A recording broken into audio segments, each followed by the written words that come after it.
Hello, everybody, and welcome to Webinars Eventtia.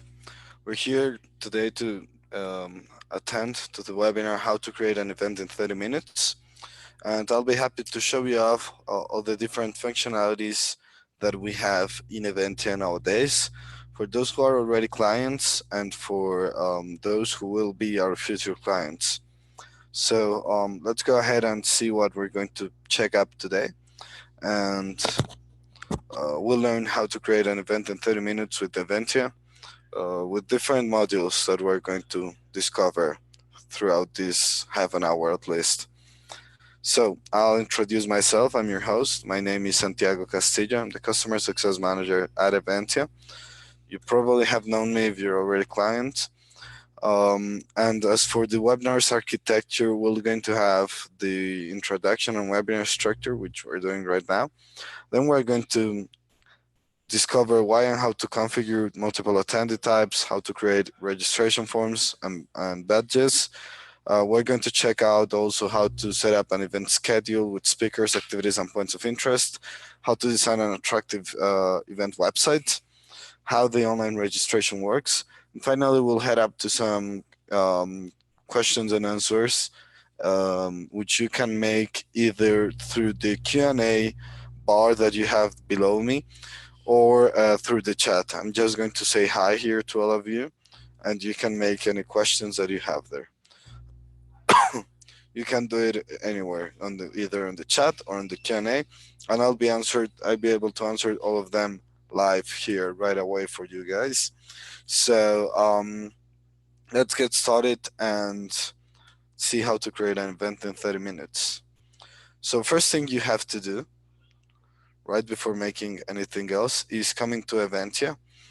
If you're not in Eventtia yet, if you haven't made your login yet, you're going to make the sign up here where you will create a username and a password, and you will be able to log in with that username and password here. So I'm just going to log in right away with my username and password previously created. And the first thing that I'm going to see is I'm going to see all the events that I'm making. I'm going to see the different events that have already passed, the events that are upcoming in the next months or the next days, and the events that are ongoing. So you're going to see in green the upcoming events, in yellow the ongoing events, and then in red the past events. So what you can do is if you have a similar event before, or if you're doing an event that you made last year or something like that, what you can do is you can clone the event just by clicking here on clone and searching the event, and that's going to make the same configuration that you had done before. However, in this case, I'm just going to start from scratch. I'm going to make a new event, so we can take a look at that right away from zero.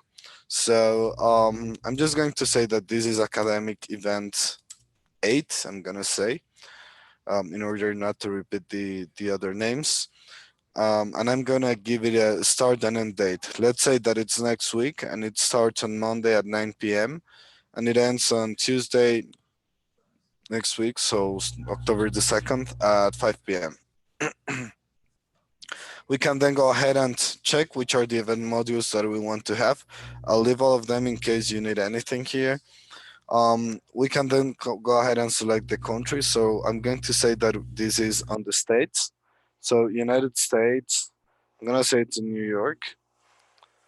So I can search for the country, then I can search for the region or the state, and then finally I can search for the city. So we'll come here to New York, and that's it. We can put an address. I'm gonna say this is the Rockefeller Center. We're gonna say that we are quite fancy. Later on, we're gonna put a logo, which I can just upload searching on my documents for my logos and stuff. So I'm just going to come here. I'm going to put my event logo, and I'm going to put a banner as well. So now I have a logo and a banner. I'm going to select my language. In Eventia, you have English, Spanish, and French. In this case, our website will be in English. And then we're going to put the URL that we want to have. So we're going to put here academic event 8 The URLs by default come with connect point Eventtia.com DNZ and then the name of the event. In this case, it's Academic Event 8. I'm gonna put my location. So in this case, it's Rockefeller Center. Let's look for that. Yeah, New York. So now I have it there. I'm gonna put my description. So I'm going to say perhaps something like the academic event is designed to connect students from different universities around the USA, let's say. I'm just inventing this. You can put the description of each event. I can put the budget of my event. Let's say it's $10,000. I can put some keywords like New York, academic, event, aid, etc., which can be used for searching in the different browsers. I can put my sender name, my sender email, and leave the event active, which is of course important, so you can publish. And once I click save, and once I fill up all this basic information, I will have my event, and it's going to be created right away there. So here, up here, what I have is I have a dashboard in which I can check which are the stand sales, the scheduled meetings, website visits, ticket sales, and registered attendees, depending also as well in which are the modules that you select. In this case, I selected all of them, so I have all of this. But if, for instance, I wouldn't have selected the exhibitors, I wouldn't have here the stand sales dashboard. So in this part of the dashboard, you can control everything that you have in your events, and this will be quite useful in that sense. So that's it for for creating the event per se. Now we're going to get ahead to go ahead into the registration types. So we're going to click here registration and then types, and we can create different attendee types. Attendee types are going to be quite important for your event, and you can really determine which are the attendee types making the difference of your participants or of your attendees. So for instance, if I have some participants which have different information that I'm going to ask them, then I can have different attendee types. If I have different prices, then they are different attendee types. As well as if I have people coming from different parts of the events that are normal in some events, but are not, but are different from the, let's say, general attendees like press, like staff, and so on. They would be different attendee types. What I do recommend is to make it as simple as possible. So let's go ahead and see how you can make that. So I'm gonna first of all create one attendee type, or edit this one, which is already created there, and I will later copy that attendee type, which is kind of cloning also, in order to have the information from one attendee type in the other one, and then just have to change a few things of the cloned attendee type. So I'm gonna click here on edit, and I'm going to start filling up also this information. So in this case, let's say we're in an academic event. I'm gonna say that one of the attendee types are the undergraduate students. I can give it a price. Let's say it's $100. I can give it an attendee limit. So let's say I have an auditorium of 600 people. So I have 400 undergrad and 200 postgrad students. So now I'm planning undergrad, then I will be able to copy that and create postgrad. But in this moment, I'm just doing it for undergrad. So I'm gonna have, it costs $100 for these guys, that they have 400 maximum attendees. I can say if I have a minimum or maximum selected workshop number, and I can also put a description of that attendee type. I can later go ahead and select different options that we have in Eventtia, like the only allow guest registration, which is basically used for the VIPs or for staff or people that you want to invite personally. Allow public registration, which is normal, which is what normally the events have in order to have the registration in your website. In terms of allowing participants to edit the registration data, that's also something quite normal. This is quite important. It requires validation after registration. That is, if you want to have like an extra filter in which you can confirm or reject one of the attendees. So that's going to definitely be important if you are wanting to have an extra filter on whether who you accept or not into your events. I can also block changes that induce reimbursements, so you don't have to reimburse the attendees. Allow registration without payment, enable use of discount coupons, allow batch printing without payment, and showing the payment status in the registration form. So I'm gonna leave it like it is, and I'm gonna save it. And once I save it, I will have these five other tabs that will appear, and we're going to center up on these three different tabs.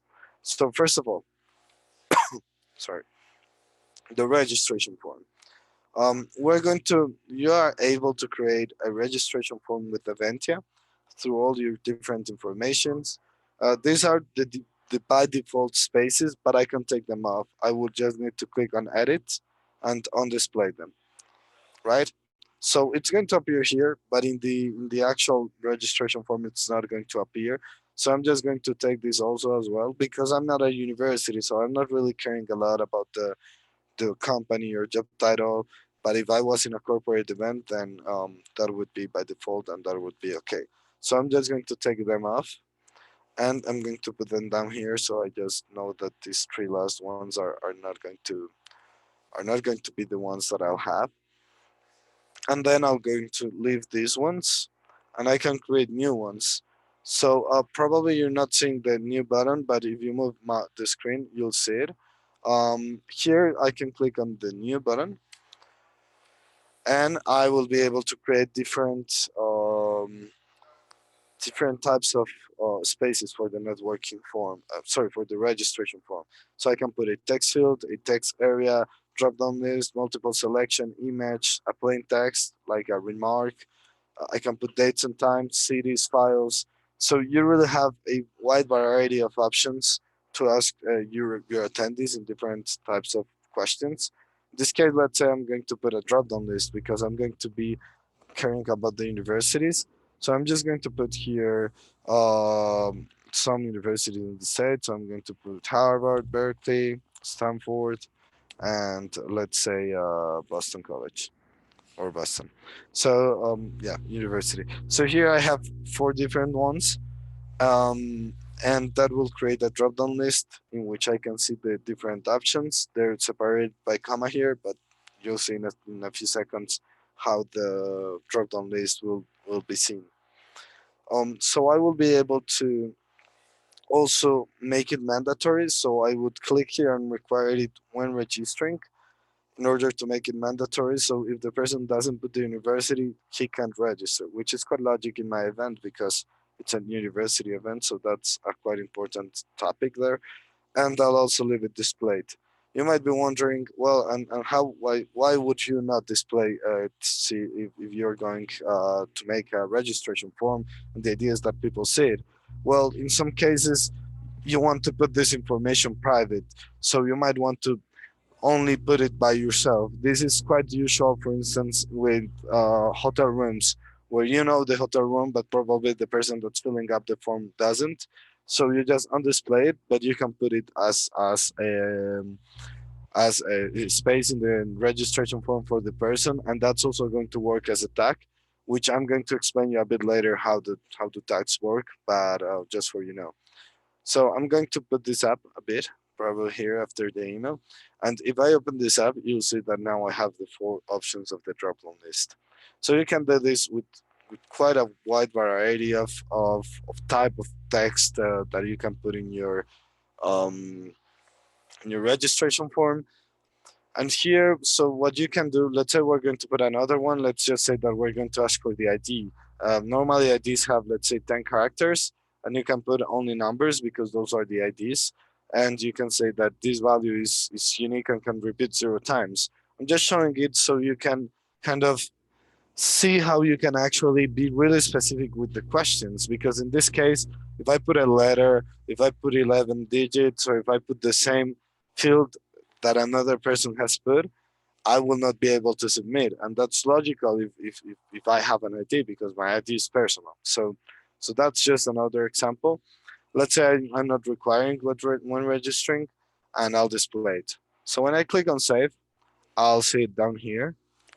All of them will appear down here. And I can put it, let's say, after last name. ID, then email, then university. Okay. So now we have created two different spaces. I think you got the idea. And then what you can do is play with the other type of spaces for the registration form. All right, that's it for the registration form. Now let's go ahead and see the badges. So in Eventtia, you have two options for the badges. You have the dustjet printing of the badges, which is a normal printing, regular printing. You can print it on portrait, landscape, letter, or A4 formats. And you can also print it through the thermal printing. So I'm going to explain the difference right away. Let's do first dustjet. But by the way, before doing that, you can see here that there are some tags. These tags will be using the information of the person. So these tags will be specific for each person in the sense that I will see my full name and my specific QR code, which are unique for me. And then if somebody else registers, well, that person is going to see his or her. So here, for instance, if I copy university and I put it here, let's say this is important for my event, I can paste it here. I can put it with a different format and put it bigger if I wish, right? And the good thing here is that you will be able to put the tag of the spaces that you just created. So beforehand, I didn't have the university, but now I have it because I created this space and I can use it as a tag. So I'll have here, let's say Santiago, the QR code, and let's say Harvard University. So that's the way in which you set up this part. By the way, this is also an HTML, so you can put different codes here with different images and colors and so on. So it really is customizable. And I'm going to show you an example of that. So you see that right before going back to the presentation, you see that this is divided into four.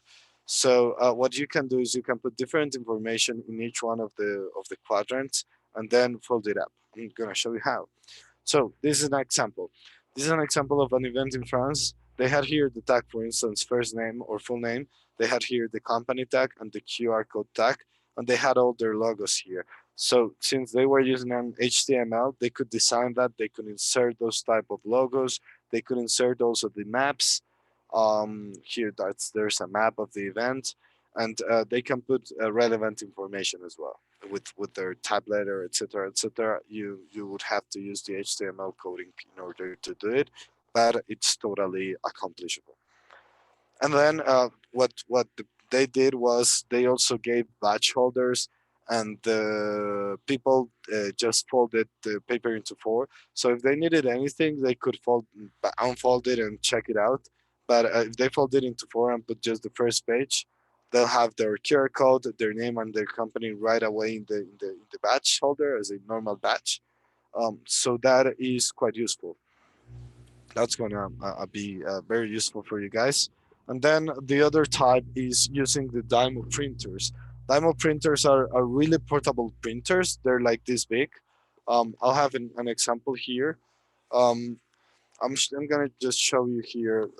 They're just like this big in terms of size.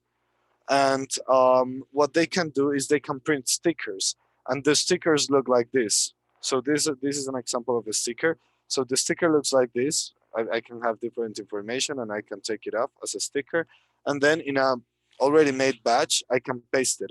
So here I have my badge with my name, company, ID, and type of participant or attendee, and this is an like pre-made badge.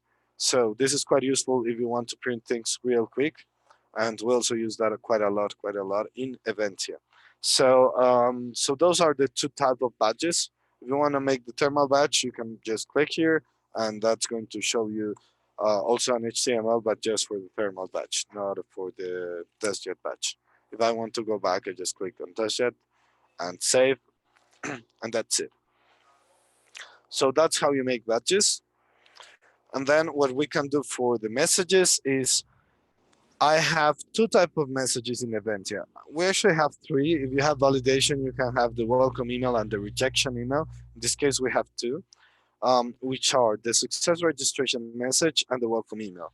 So the success registration message, as it names says it, so is just a message that appears after you submit your form, And then the welcome email will be an actual email that you'll receive with further information. So in the case of events that are paying, it's normal that you receive the success registration message, you pay, and then once you pay, you receive your welcome email, unless you have activated the allow registration without payment option. But just just so you see the logic of it, there's one that appears to show you that you registered, and then one that appears to show you that you are actually an attendee of the event. So here, let's say we're gonna use a tag. So we can say hello, first name, and then put some information for that person. So thank you for registering, and I'm just going to put like ID, like to show how using the tags of the registration form that we just created, we can actually customize quite a lot this information that we send to the attendees. So I'm just going to say best the team. And when I'm done, I can save here and I'll see, for instance, since this is paying, I'll see the registration charges with subtotals, discounts, VAT, total, etc., etc. I'm going to show you after this how you can set up the payment platforms. It's quite easy. But yeah, you'll see this information and then you'll have the button for payment and you'll be able to pay. Otherwise, the welcome email is an email that you'll receive to your inbox. And in this email, you can have also some very useful information. So let's just say I'm just going to put here again, hello, first name. But now it's not thank you for registering. Maybe I can put here thank you or welcome to the event. That's better. And then I can put, let's say, the workshops list, which is the agenda that I have selected as an attendee. So I can say here activities or your activities, let's say your activities workshops list, best the team. So this is one very good way to communicate all the information that you want to send to your attendees once they have registered. So you can save it, and that's it for the part of the registration types. Um, I'm going to go and show you right away how to copy these attendee types. And then I'm just going to show you a payment platform before going to the second part of the webinar. So I'll click here and copy in order to clone that attendee type. And instead of undergraduate students, I will make this postgraduate students. I'm not going. I'm making it free for the postgrad students. 200 attendee limit. You can see that in free events, you have less options because many options have to do with with payments.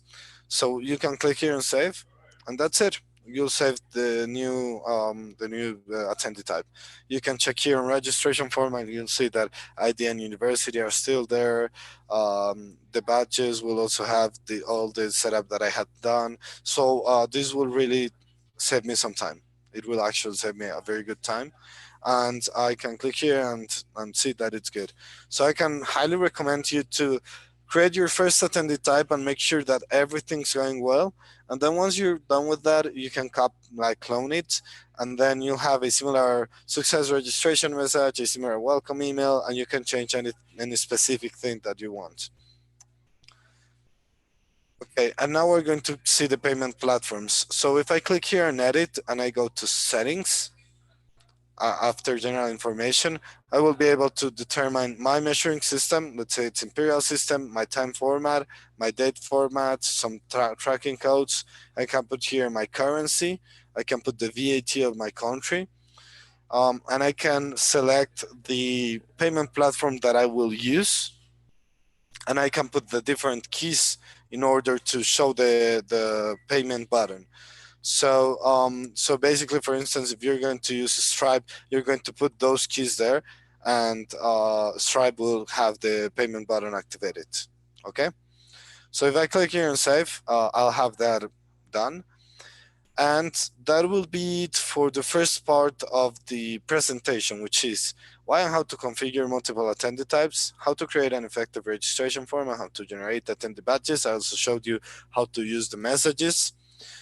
And now let's go ahead and check how to set up an event schedule with speakers, activities, points of interest, how to design an attractive event website, and how the online registration works. So let's go for that. So if I click here on program speakers, I'll be able to start setting up the speakers. This is the second module of program. It's going to be very important for you. So I can create, say here, just create a speaker, and I can start filling up information. Let's say I'm putting Mauricio Palacio, who's Eventtia CEO. I can put his picture, it's already there. I can even put his email. I can put his biography, such as Mauricio is the CEO of Eventtia. And I can even connect his Twitter and LinkedIn accounts. And if I click on save, then I'll have Mauricio here. So it's quite easy to create the different speakers, and that's going to be very useful. Then we can go to activities, and in activities we can create new activities, which can be any type of activity. It can be a conference inside the event with a speaker such as the one I just created, or it could be something different. So in this case, I'm just going to say that Maurice is going to give a conference on Eventtia from 9 to 10 a.m. on October the 2nd. I'm going to select Mauricio as the person. We're going to say that it's on the main hall, which is 600 people. Let's say main hall. And I can also allow registration for this workshop. So I can, for instance, ask specific attendee types to pay more than some others. Let's say that it's $5 for undergrad students, but it's $0 for postgrad students. Or just leave it on 0 but they can actually register to that specific activity, which will help you in order to communicate the activity with the different with the tags such as workshop list. They will be able to check the activities, but you can also use it on the check-in in order to check in whoever's registered to these specific activities. So this is the allowing registration for this workshop functionality. Allow blocking activities means that, so normally if I have two activities at the same time, I'll have a time conflict. If you allow blocking activities, then you don't have that time conflict. Okay. And then as for the description, I can just put some information of the description of that specific conference, for instance. So we're going to say that this conference will be based on the entrepreneurship ideas, whatever. So I can put this here. I can also, I have most of Eventtia is with HTML, so you can add links, images, and so on. And I can click here and save, and I'll have my activity done. I can check my participants here on the participant tabs, and I can also export them to Excel. And I can also check up and put them at a category, which I can put up here. I can put just a new category here. We give it a name and then categorize the activity inside that category. Let's say we're going to create another activity, but this is just going to be like lunch. So it's going to be, let's say, from 12 to 2 on October the 1st. From 12 to 2, there's no speakers. Let's say there's no available seats. The location is the cafeteria, something like that, and or just say like the lunchroom, and we can put a description here. There's like lunch is going to be uh, is going to have a special menu, whatever. So that's another type of activities that you can create. Maybe for this one you don't need to allow registration because it's included, but if it's not included, you can do so. So it really gives you that flexibility. And then if you come back here, you'll see that on October the 1st, I'll have of course the activity of the launch of October the 1st. And on October the 2nd, I'll be able to check the conference on Eventtia. All right. So that's it for the program. Now what we're going to do is to set up the points of interest. So here we already set up the address in the general registration, and now what we can do is setting up the points of interest. So I can click here and new and set up a new point of interest. I can search for that point of interest. Let's say that I want them to be able to go to the 4750th Street Rockefeller Center metro station or subway station, which is um, which is the closest metro station to the Rockefeller Center. I'm just searching for this here. 1 second. It's 4750 Streets, Rockefeller Center. Streets, Rockefeller Center. So you want to search it on Google Maps, and once you have selected it, voila, it's done there. And you can put a name. You can put like the subway station, and you can put a description. You can say this is the closest subway station to the Rockefeller Center. Let's say. Okay. And now what you can put here is, let's say this is transportation. I can click here and save, and it's going to help me on that. So once I click on save, I can come back here to points of interest. And in points of interest, now I'll have one point of interest. Let's put just another point of interest. So let's say that my people are coming from some other place and they want to visit some touristed location. So I can put here St. Patrick's Cathedral, which is also quite close. And I can put this is a touristic spot.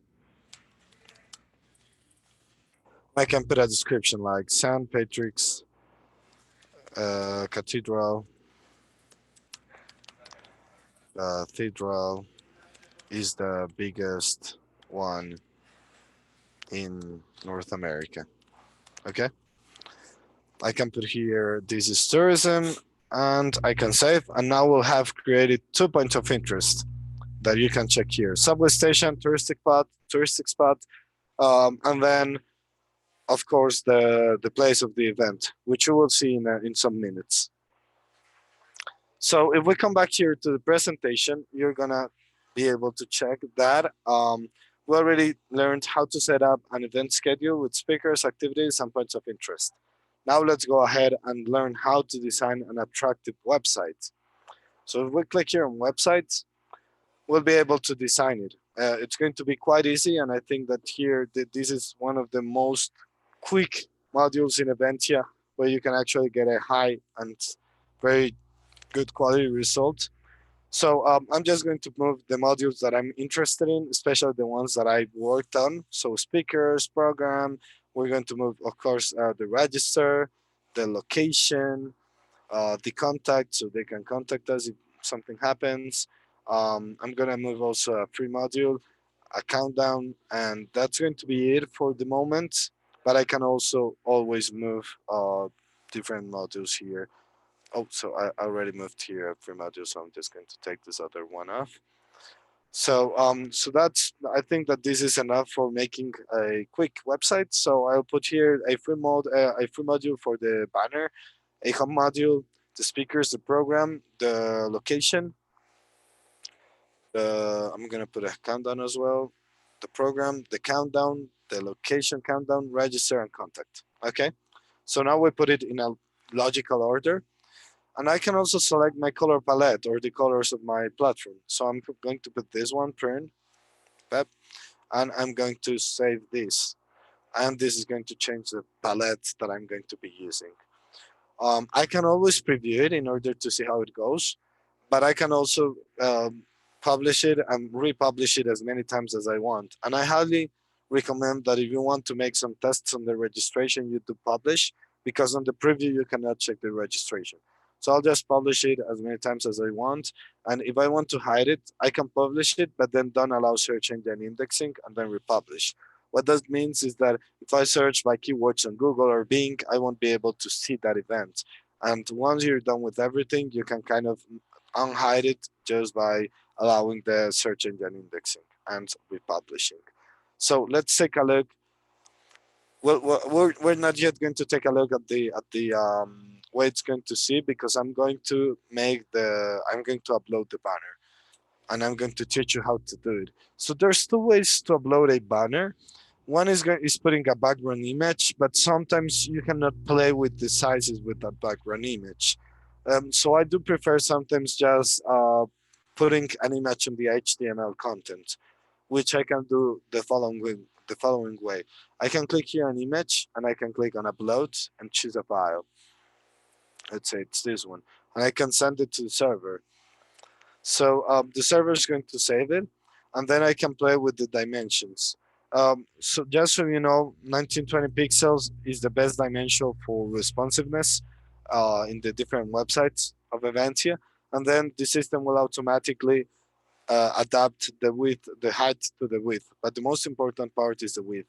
So now I have a width here, and I have a banner here that is pasted on the HTML, and you're gonna see how it looks there.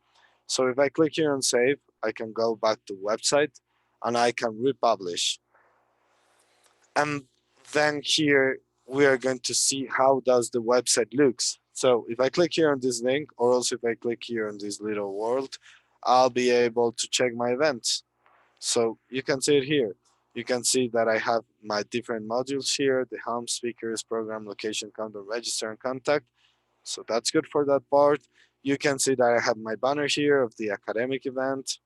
You can check that I have the description of my event and the name of my event, so academic event 8, and the description that I put on the very start, the very beginning of the setup of the event. I'll see here my logo as well. I'll see here the dates, the place, and the contact in order to contact the organizer. I can check the speakers here, like Mauricio, who's the CEO of Eventtia. I can see the description that I put here. Mauricio is the CEO of Eventtia, and I can even send him an email. Um, I can come here to the program and check October the 1st and October the 2nd, and I'll see the activities that I have. So the launch and the description of the launch.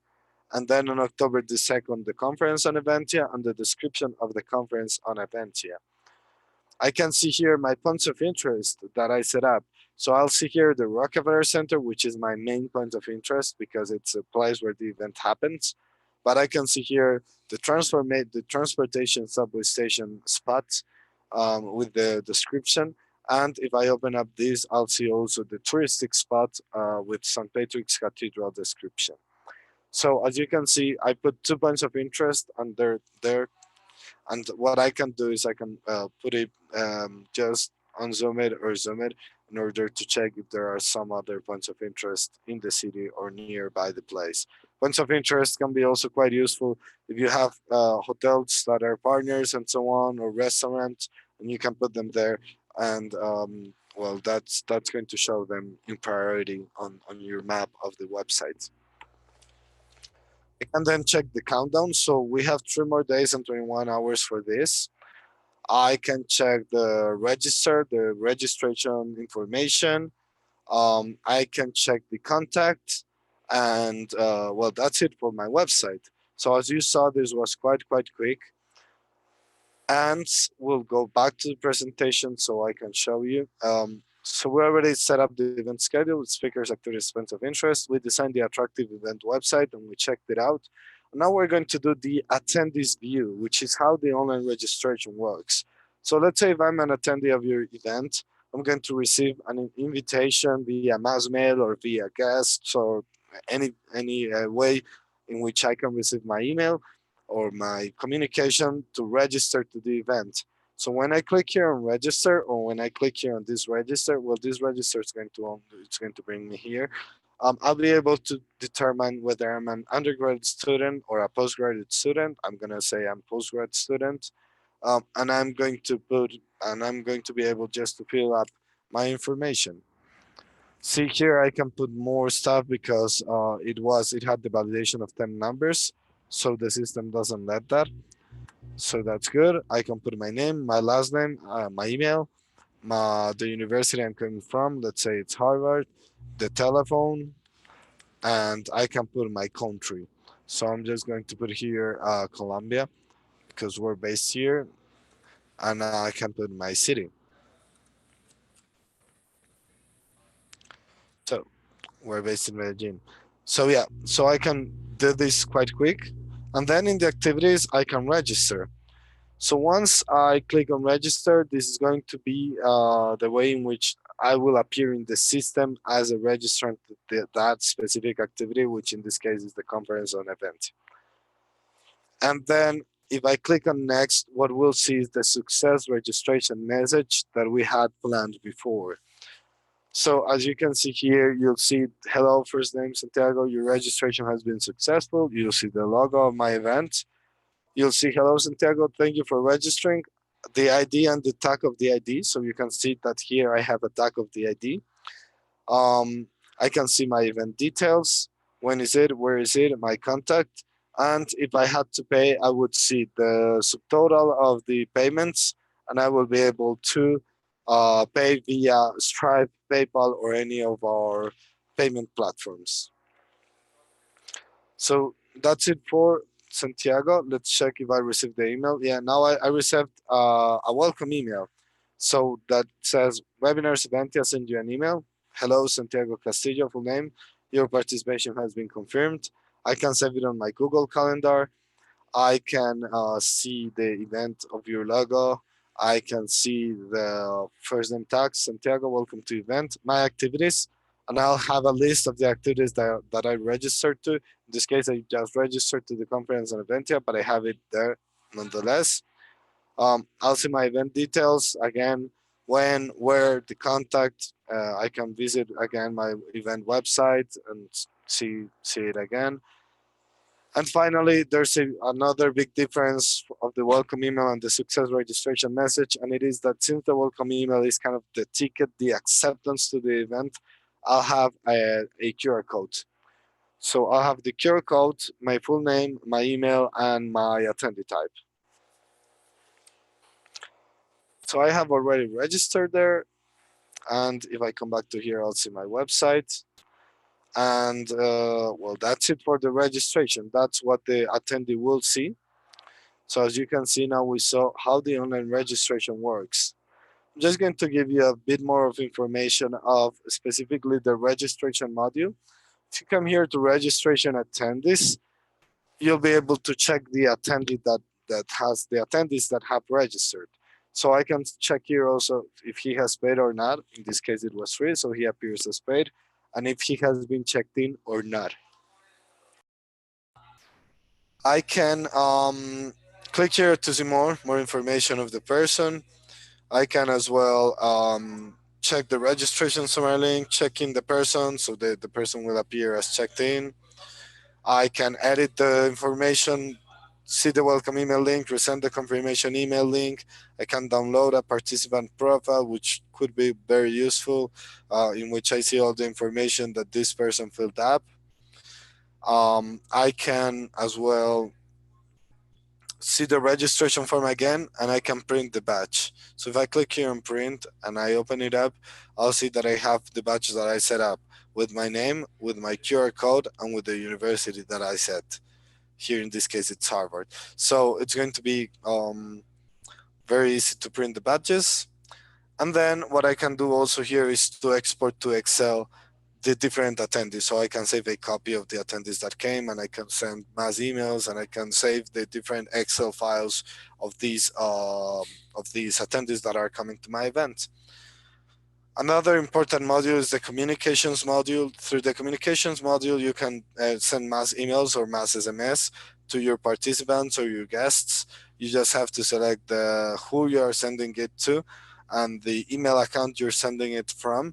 And you can select one or two of these different filters. You don't really need to put when was the person created or what was the payment status. You just need to put the attendee type, let's say, and that's it.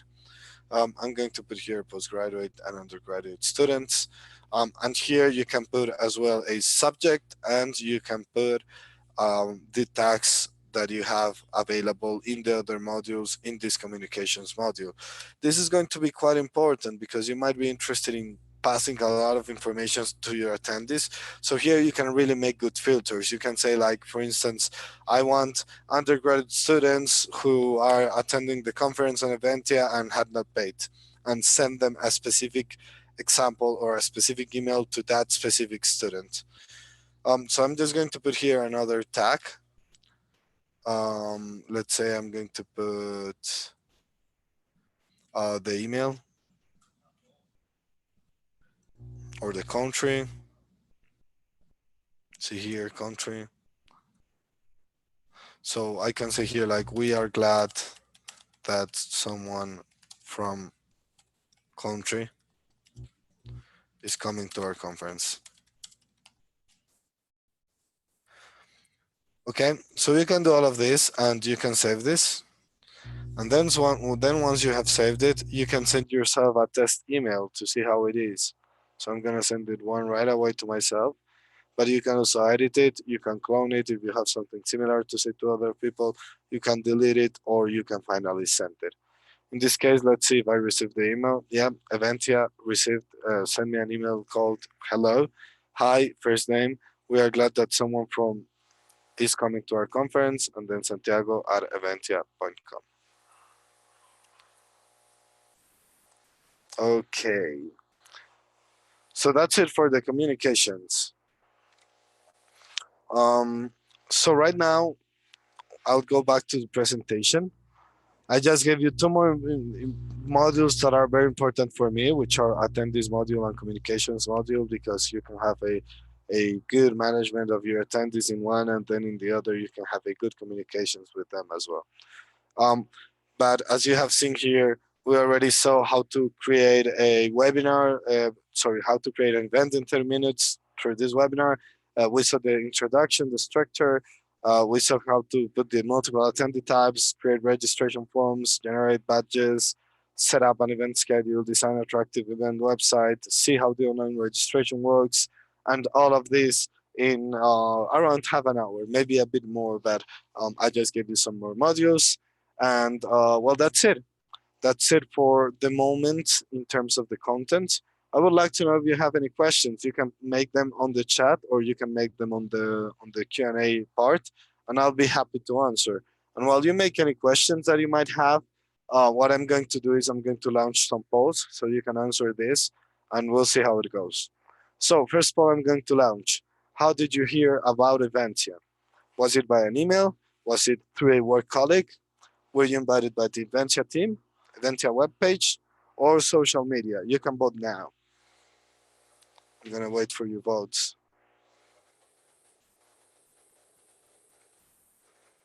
If you have any questions, you can use the chat, you can use the Q&A, and I'll answer live. Okay, thank you for that. I'm going to put a new one. What type of events do you make? Do you make corporate events, networking events, academic events, commercial events, or just other type of events? I would like to know some info about it. Okay, I have some people here from networking events, some others from corporate events. That's very good. I would like to know as well if you have used another EMS or event management software before.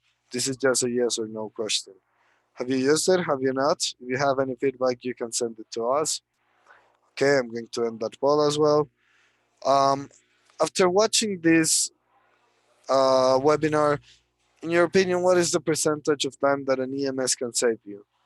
How much do you think that an event management software can save you? Like, let's say that if you were not using Eventtia, um, how would you use the time? How much time more would you have to invest? You can answer that right away. Do you think it's 10%, 20%, 30%, 40, 50%? Okay, I have here various answers, 40 and 50 especially, and you're right, it's around 40 to 50% the time that you will be able to save if you are with an event management software. And finally, I would like to know how would you rate this webinar? Would you rate it awesome, great, okay, not good, or just awful? Okay, that's good. Thank you very much. And then finally, would you recommend this webinar? Yes, maybe, or no? Okay, thank you very much. If you did like it, please recommend it to your colleagues. And right before ending, because I don't see no more questions, what you can also do if you have any questions that arise is you can click here on the help desk and check our knowledge base. See by, let's say, keywords like exhibitors. You can search by the keywords and search for the articles. You can also search for the articles here, just checking them out on the different categories. If you want to check this webinar, it's going to be uploaded here. So it's going to be uploaded here as September 27, how to create an event in 30 minutes. Please be welcome to check that webinar out. And if you want to see just a tutorial that is kind of clear for you guys and that is going to help you out, you can click here on tutorial how to create an event in 30 minutes. And it's going to be without the interactiveness, but just the same information that I gave you here, but in a tutorial. So I recommend you to actually share this with people if they cannot attend to a webinar. Finally, you can also download this PDF, which is called Plan Your First Event with Eventtia. And you can download this other PDF, which is called A Quick Guide to Planning Your First B2B Event. They are both very, very good materials for the setup of your events in Eventtia, of your events, be it corporate, networking, academic, etc. So that's going to be quite useful. And if you have any further questions and that's not enough to answer all of your questions, then you can contact us through help@eventtia.com. I'm going to put that in the chat just in case you need it. So, sorry, I'm going to put it here. So it's going to be help@eventtia.com. And with that inbox, we have several people that will be helping you with all your support issues, inquiries, with anything that you really need, or if you feel that there's a bug or a problem in the system, you can contact us there and we'll be able to help you out at help@eventtia.com. Okay, so being that I want to thank you for coming to the webinar. It was quite a good time to be spent with you guys. If you need anything, please contact us, and I hope to see you later in another webinar of Eventtia. Bye bye, and talk to you later.